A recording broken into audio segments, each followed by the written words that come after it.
রাতে হাঁটতে বেরিয়ে মাঝ রাস্তায় অতিকায় ভালুকের মুখোমুখি দুই তরুণ, ভয় ধরানো ভিডিও ভাইরাল। রাত হতে না হতেই বন্ধুর সঙ্গে রাস্তায় হাঁটতে বেরিয়েছিলেন দুই তরুণ সরু গলি দিয়ে হাঁটতে হাঁটতে গল্প করছিলেন। তাদের পিছন পিছন যাচ্ছিল গরুর দল।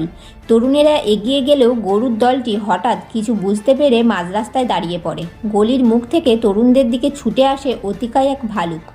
ভালুককে তেড়ে আসতে দেখে সেখান থেকে গরুর দলের সঙ্গেই ছুট দিলেন দুই তরুণ।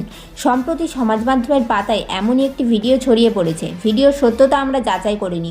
ভিডিও দেখা গিয়েছে যে দুই তরুণের পিছনে তাড়া করেছে একটি মস্ত বড় ভালুক। ভালুকটিকে দেখে পালিয়ে গেল গরুর দলও। তরুণেরা এগিয়ে গেলেও গরুর দলটি হঠাৎ কিছু বুঝতে পেরে মাঝ রাস্তায় দাঁড়িয়ে পড়ে। গলির মুখ থেকে তরুণদের দিকে ছুটে আসে অতিকায় এক ভালুক। ভালুককে তেড়ে আসতে দেখে সেখান থেকে গরুর দলের সঙ্গেই ছুট দিলেন দুই তরুণ। ঘটনাটি ঋষিকেশের শ্যামপুর এলাকায় ঘটেছে বলে জানা গিয়েছে। স্থানীয়দের অধিকাংশের দাবি এই ভালুকটি নিকটবর্তী চিড়িয়াখানা থেকে পালিয়ে গিয়েছে।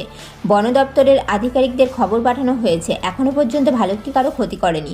স্থানীয়দের নির্দেশ দেওয়া হয়েছে ভালুকটিকে আবারও কোথাও দেখতে পেলে যেন বন দপ্তরকে জানানো হয়। ততদিন খুব সাবধানে চলাফেরা করার নির্দেশও দিয়েছে বন দপ্তর, এমনটাই জানা গিয়েছে।